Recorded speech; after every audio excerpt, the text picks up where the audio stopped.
Our first results showed that the sows seems to demineralize the bone independently of the level we give during lactation. There is an hormonal regulation, so they demineralize a little bit.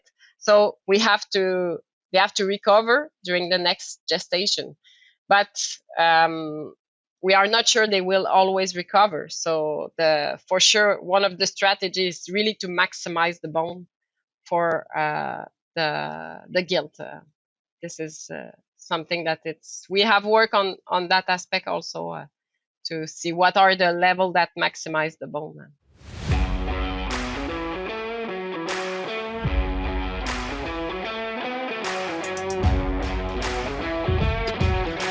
Welcome, everybody, to today's Swine Canada podcast. I am Dan Columbus, your host for today's episode. And with me today, I have Dr. Marie-Pierre Létourneau Montminy from the University of Laval, or Laval University, I should say. And she's a professor in the Department of Animal and Poultry Science there. So welcome, Marie-Pierre, and thank you for coming on. Thank you.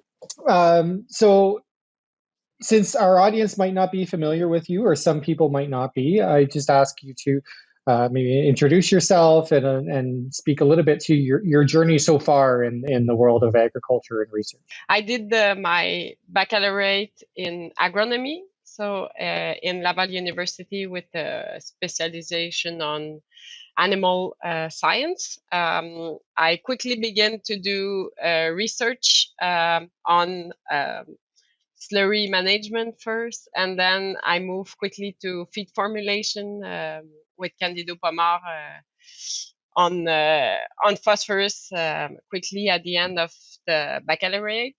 Then I decided to move in France because there was here the moratorium on mostly based because of the phosphorus excretion. And in Brittany, there is a lot of researcher that working on that aspect. So I moved to France and find a master project. So I did the master entirely in France, and then I come back for a dual degree. So both graduation in Laval University and AgroParisTech in Paris, where I did poultry and swine topics. So continuing on phosphorus with different aspect, and I continue to do this. So nutrition trial, so on phosphorus and calcium digestibility, phytase, meta-analysis that I learned during the master and PhD with my director Daniel Sauvan, that was specialized on that aspect, and also mechanistic modeling. So I continue with these three tools in research. And then I come back to Canada officially and do a postdoc on precision phosphorus feeding with Candido Pomar before integrating Laval University.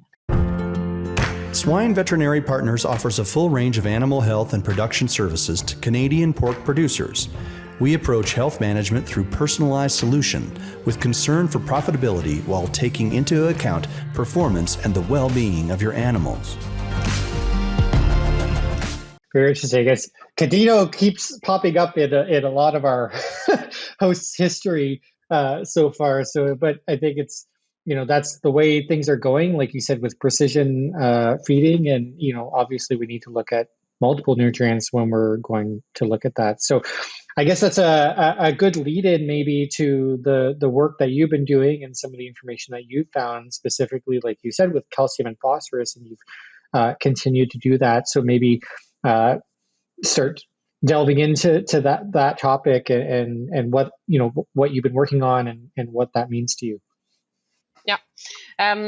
So during the PhD, I work especially on phytase, so the interaction between calcium and phosphorus and phytase. At that time, there was a recommendation to reduce a lot the calcium when we apply phytase. So we work on that aspect with BASF. And we were able to give recommendation to, yes, it's important to reduce the excess of calcium, but it's important for bone also. So we manage looking at the information in the literature, doing some experiments, comparing swine and poultry on that aspect. So after that, I continue on requirement, especially for phosphorus, with a more mechanistic approach than empirical or phase feeding. So I continue to work on that aspect in swine, where we are well advanced in comparison to the broilers, where there is not a lot of modeling. It's really empirical. So I do a lot of work in broilers to fine tune the phosphorus level and calcium also. So this is part of my research with a final aim of sustainability. That is the driven of my research here in Laval. So my position is on sustainability and nutrition. So I have this phosphorus where I'm an expert, but I also do nitrogen, fiber, everything to increase the efficiency of the animal, focusing on nutrition. So other enzymes than phytase. So requirement a bit on amino acid and Yeah, I think sustainability is obviously something. I mean, that's been a keyword since I did my graduate training and everything. And I think it's interesting, to go back to the basics of sustainability means also, the phosphorus and calcium and nitrogen. I know the big thing right now is greenhouse gases and looking at that production, but especially in our non-ruminant animals, it's all of these nutrient outputs that might have, if not more of an impact on sustainability. So so getting back to your research, are there like key findings or studies that you've done that you maybe want to highlight or find particularly interesting? In broilers, we have showed that it's possible to reduce a lot the phosphorus supply while reducing calcium, because calcium has a real negative effect. It will combine with phosphorus in the digestive tract and reduce the absorption of phosphorus. It can bind with the phytate and reduce the efficiency of phytase. So this is an important point. And in Europe, especially, they have reduced a lot the phosphorus in that way. And it's now really interesting with the increasing price of phosphate. In North America, it's coming. We work a lot with, for example, Rosalina Engel on calcium.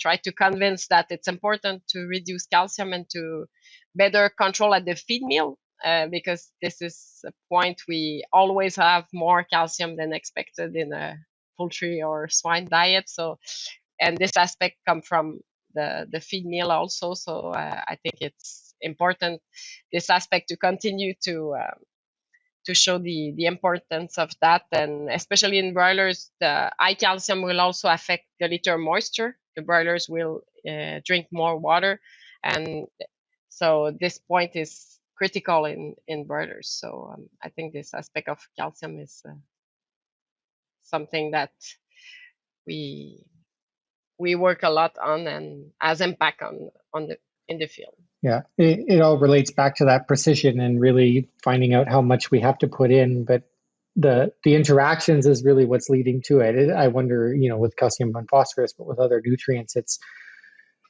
how much is related to we've been putting in extra, but it's masked the effect that and our ability to actually pick that up, and so we can reduce a lot of these things, like you said, if we account for that interaction and maybe the negative effect of something else. Yeah, and I think we use a lot by the past ratios between, for calcium, for example, we use a ratio. We don't have real calcium requirement. We use a ratio because we don't want too much, but I think it's also important to have information of the requirement of these nutrients that sometimes are not as regarded as those that are expensive or environmental. Yeah. I mean, it's a reality. Things get interest if they cost money, or if there's a legislation, right, that is put in place that has to limit it. I think you mentioned in before this, the moratorium in Manitoba, and stuff like that, and the impacts that that had, on really what can we do with all of this. So it, it's interesting to me with phosphorus too, or even with phytases and stuff like that, because it's like there's so much research out there that you think, okay, well, what else is there to know? But clearly, there's so much more that we can learn, and whether what's going on with here. And these product, especially phytase, has been really improved since the end of the year. The end of the 90s. So they double their efficiency. So they have more impact on cation, for example, for calcium, probably zinc, copper. So there is new research to do on these quite usual product now. Yeah. It almost makes me want to go back and do my master's project over again, because I did phytase way back when in 2008. Yeah. And we didn't really see as much as we hoped. But so you mentioned, and I think this is an interesting part, when we were talking about the precision feeding and working with Candido. So have you done, studies and work in developing that model to kind of predict, over time and adapting that the calcium and the phosphorus supply for that, daily requirement? Yeah. For the moment, we have the daily requirement. We use a bit we validate our model with phase feeding, because it's also a point. So we have daily requirement, but either we use, if we want to use this new knowledge, we have to apply in phase feeding. And I did also a lot of work on the capacity of the animal to adapt to low calcium and phosphorus diet. So these minerals are well regulated. So there is a challenge for precision feeding, because the most we are close to the requirement or a bit under the requirement, the pigs will probably adapt to the level and being more efficient. So these work will be the one that we will do in the next swine cluster, we hope, on applying our model on precision feeding, but also in phase feeding, because we have to think about which pig we will feed. Probably we will not apply the same way for phosphorus than for nitrogen. So these are the next steps. So we work a lot on daily requirement. I think now we have a good model, and we then have to apply in the field. Yeah, it'd be interesting to see what you have, because it's not like with nitrogen you get some kind of a little bit of an increase in efficiency if you undersupply, but not really, right? It's more in the oversupply. So it's interesting that you have the opposite kind of thing with the calcium and phosphorus, and what kind of, it'll be neat to see what the implication of that is, assuming we all get the funding to do the next cluster funding. But yeah, it'd be pretty interesting. I know this comes up all the time, especially when we're talking about sow longevity and that. Have you done any work with the phosphorus and calcium requirements in sows, and maybe what the implication of loose sow housing is on that? Or I've worked more on again phosphorus supply / requirement in gestating and lactating sows. So we just finished in our new sow facility a precision phosphorus feeding trial. So we apply the daily requirement model directly. So these lead to really low phosphorus level at the beginning of the gestation, in comparison to North American, that is about the double of these level, and European, that is intermediate. But one of the challenge with sows and phosphorus, it's in general in swine, phosphorus deficiency will not affect a lot the growth performance. It will affect the bone. So the animal will be able to manage with bone reserve. So in the sows, it's a real challenge. So for that, we have used urine catheter because the urine, it's a well indicator of the balance between the two minerals that have to be supplied at the fixed ratio and together to be deposited into bone. So we have worked on that to try to precise the requirement and of the gestating and lactating sow also. For lactating, I have the chance to collaborate with Agroscope in Switzerland, where they have DexaScan. So it's a device that we use a lot. So it's a dual X-ray scan that it will evaluate the mass of the animal. It's used for osteoporosis diagnostic in human. So it divides the mass in lean, fat, and bone mineral content. So in Agroscope in Switzerland, they are able to anesthetize sows and pregnant sows. So we are able to follow their bone mineralization. So we did some trial where we reduce the phosphorus, we put phytase, we have different type of strategy, and we look at the bone and the bone depletion during lactation. So for the moment, we try to have more data to be able to do modeling more precisely for phosphorus as we did for growing pigs. That's what I was thinking of, you know, with the bone strength and that mineralization and everything, and how do we deal with that? Could it potentially be that we need to maybe look more at like gilt development when it comes to that, and maybe setting them up a little bit earlier and not focusing on, you know, the mature sow or lactating sow? Yeah, our first results showed that the sow seems to demineralize the bone independently of the level we give during lactation. There is an hormonal regulation, so they demineralize a little bit. So they have to recover during the next gestation. But we are not sure they will always recover. So for sure, one of the strategies is really to maximize the bone for the gilt. This is something that we have work on that aspect also to see what are the level that maximize the bone. So you've done work on that, or you're going to be doing work on? Yeah, we have done work on that, and we have used especially this depletion repletion strategy. So when we reduce during one growing phase, the animal will reduce the bone mineralization, and they will put some regulation in place to be more efficient to absorb the mineral and also to reabsorb in the kidney. And they are able to recover. And sometimes they do better because they probably have more bone surface to mineralize. So this strategy has worked quite well for the gilt. And we also realize, but we have to continue on that aspect, that in Europe, they will do a restriction in the gilt, an energy restriction.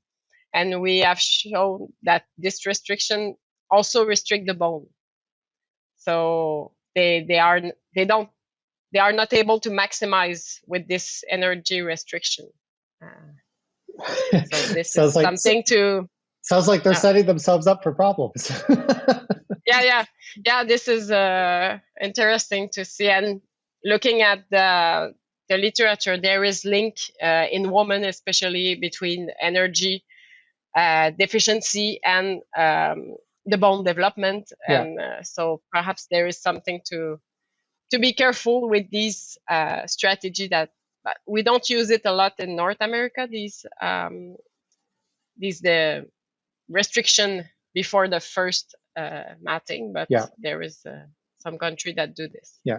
So you showed you can have a benefit in the gilt with the bone mineralization. Is there an indication that there's a long-term benefit to that, or does it still they end up going into this loss gain cycle that they might? It's ongoing. So I have a PhD student that work on that aspect. And for the precision feeding in phosphorus, we are in the second cycle. So the one that were precision fed receive really low phosphorus level. So we are looking at the second parity to see if there is an effect on longevity but this needs a lot of sows and time, but it's something really important. I agree with you. That's sow research, right? I think that's why it doesn't get done quite a lot, because it takes a lot and it's a long time. So, we've seen that with multiple other hosts too that are doing sow research. It's so time consuming and expensive, and that but it is important information to get.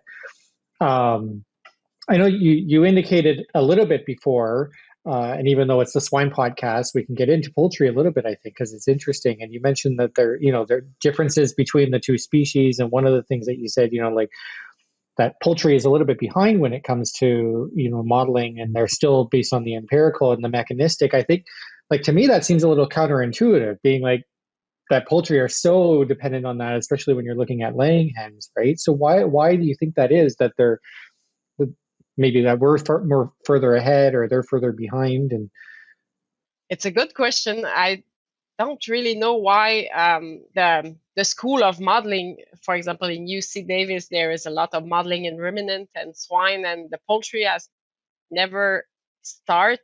There is some in Brazil and South Africa that do a bit of modeling. In broilers, we have almost 2 genetic that are used over the world, and perhaps it's not the pressure, but the genetic company do some work, and finally no researcher have been interested in modeling, but it's quite easy to do body composition in broilers in comparison to the time it takes and the data we have to have in swine. We have more information on protein deposition than in broilers in the literature, so this is really surprising. So it's quite easy to use the swine approach and apply to broilers, but there is a lot of work to do on that. it does surprise me every time I hear about like a poultry study and they're talking about thousands of birds, and I'm like, if I could do thousands of pigs, it would, I would love that. So it's a little bit interesting that that they haven't adopted some of this, given that they would have all this information and ability to do the better modeling. I guess when it comes down to it, right? Because then you're doing the research in both. So are there like key differences that kind of like stand out between the swine and poultry when it comes to how we feed them and how they maybe utilize the calcium and phosphorus? The broilers is really sensitive to by feed intake.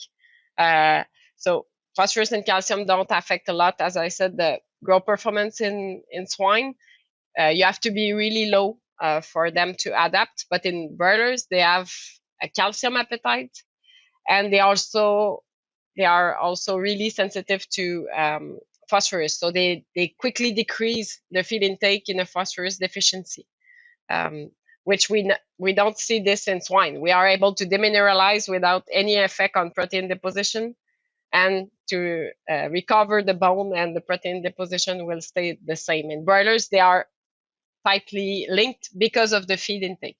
So this aspect is a bit challenging, because predicting feed intake by modeling, it's a real challenge. So this is one of the difference we see in broilers and laying hen. They are also more sensitive to the solubility of the mineral in the GI tract, probably because of the time passing in the stomach area. It's really short in broilers. So, and on the opposite, the large intestine is not as developed. So there is some difference on that aspect of pH. So we use this a lot to try to better understand the interaction between phytate and mineral. For example, we compare a lot these two species to learn more on the physiology and the.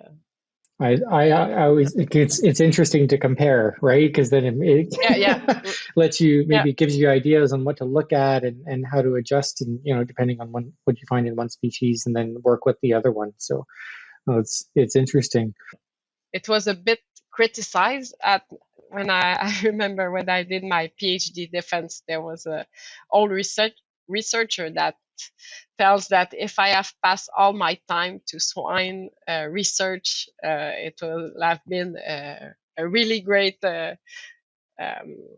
improvement.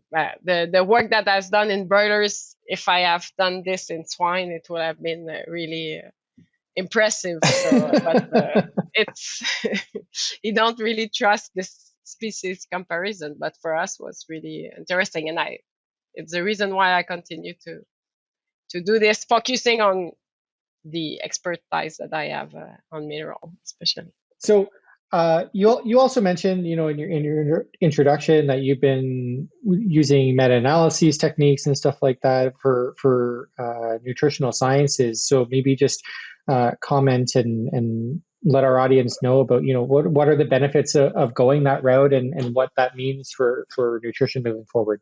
So in fact, meta-analysis is a way of combining, especially published results on a same topic in a large database to then redo statistics to study law of response or modulating factors also. So it has been mostly developed in human medicine first. The application we have in animal science, it's a bit different, but there is a lot of advantage. There is also limit. So you have to use the data you have. So you have to be careful about what you do with the model based on the data you have. But these databases are also really interesting to when I review paper, I can go in the exhaustive database that I have to see where these points are, or when I do a new trial, I can compare with the literature easily. So, and for students, it's really interesting because they have to go deeper in each paper, sometimes to recalculate the amino acid in the same base or the energy. So they have to, I use it a lot with students also. I think it's a good way to make them learn nutrition.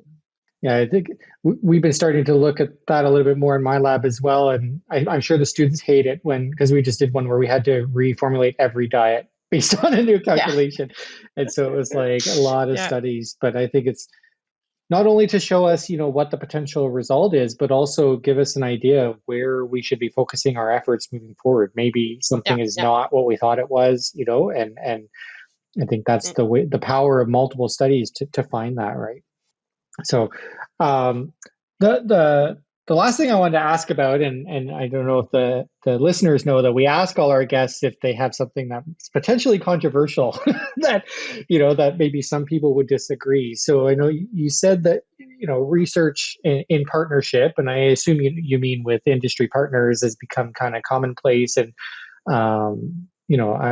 the majority of the research is funded by that way. We do appreciate, our industry partners. I want to put that out there. I don't say that we don't want to, but you do comment that this might have an impact on basic research. So maybe just delve a little bit more into that. We're going to be controversial at the end of this podcast, but I think it's an interesting discussion to have. It's really when I compare. I do a lot of research with European colleagues in different countries, and the things are a bit different. So they have more fundamental funding, and there is industry funding, but it's less important than in North America. And when we discuss that, sometimes it's controversial, but in the end, I found it, from my point of view, really interesting. For sure, nutrition, it's an easy topic for partnership with industry if we compare with welfare or other topics. But I find it, I do it probably in all my projects, and I find it really interesting. And I think we are able to manage to do basic research also, so we can answer their question, but we can also measure other things that answer our questions. So I think this is something that I do a lot, and I know that some colleagues, it's criticized because our funding have changed a lot, and it really oriented to industry in Canada. But from my point of view, I found it quite interesting and flexible. Yeah, no, it definitely has aspect, like both positive and negative aspects to that. But and if you can find that balance, which I've been able to do as well, where you answer that question that the industry has, but then you're still able to delve down a little bit into mechanisms to feed that academic desire, to know a little bit more and to lead to the next. But yeah, it's definitely it's become more and more that the funding is coming from industry, and like I said, it's good for leading certain things forward, but it could potentially hinder some research in the future. Yeah, I think we have to be able to say no also, and to I try to keep the balance to work. An enzyme, it's an enzyme, so we have to work with everybody also, but I think No, just manage. hopefully we haven't upset people with that, but I did think it Yeah, was, it's definitely a conversation that's happened more than just here. So I think yeah. it was a good one to highlight. So we are getting into the end of our time. So before I get into our three other questions that we ask everybody at the end, to just ask if there's one or two take home messages that you'd like the audience to get from this podcast today. What would those be? I think the work on precision, I would say precision nutrition, it's really important to continue with all these environmental aspects.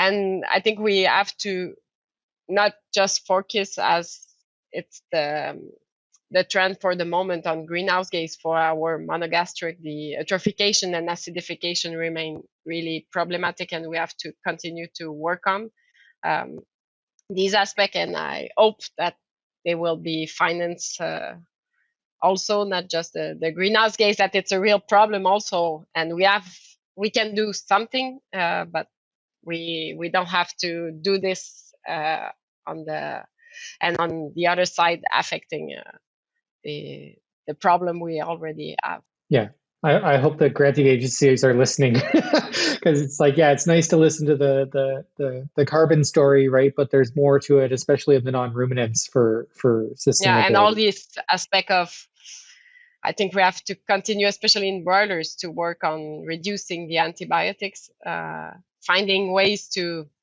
change the way we feed the bird and we raise them. We have to rethink everything to try to reduce this aspect. No, definitely. It's time for our famous three. The Nutrition Athena, Shakespeare Mill, Farmhouse, and Nutrition Partners Nutrition Group offer the full range of nutritional product based on extensive research and developments, and a solid team of experts all across Canada. Our objective is to provide cost-effective solutions, innovation, and support to producer from the entire Canadian swine industry. So with that, I guess we ask all of our guests three questions. The same three questions. The first one is what would be your go-to swine resource or agricultural resource that this is something you always pick up when you have a question? I think it's feedstuff table. So for the moment, it's the NRC 2012 that is the more up to date. So I use them a lot for meta-analysis and for also every information. But I have always closed these Yeah. these books. Yeah, no, Yeah. it's a common one, especially in nutrition. Yeah. So I guess switching gears again, then what would be your favorite non-agricultural based book? Or so this could be anything that Yeah. I would say cookbook. So when this is one things that I do a lot, or some thriller when I'm in vacation, especially. But I don't read a lot. But perhaps some French book, Jean-Christophe Granger, that do a lot of thriller, and so I like this author. Yeah. So. No, that's good. And so our last one is if you go and you think back at successful swine professionals or leaders or whatever, what is a characteristic that they have that kind of leads to that success versus somebody that might not be as successful? They are the one that are able to adapt to the public, being able to talk to industry and understand industry because they are close, but they are able also to talk to scientists and so the one that adapt their talk easily. I think they have success on founding and have an impact on in the field and also in science. Yeah, yeah, I agree. Adapting to the need, but and then having that dual kind of application, Yeah, I right? think we have to which support. that I mean that leads back to that discussion that we were having on granting and where the money comes from, right? And being able to have Yeah. that. I think that's very good. Well, so that brings us to the end. I thank you again for agreeing to come on, and hopefully the audience enjoys and gets something out of the podcast today. And I guess maybe potentially have you on in the future when you get some more precision feeding stuff done and more with the next cluster, hopefully. Yeah. So, but just thank you again for coming, and thanks to everyone for listening.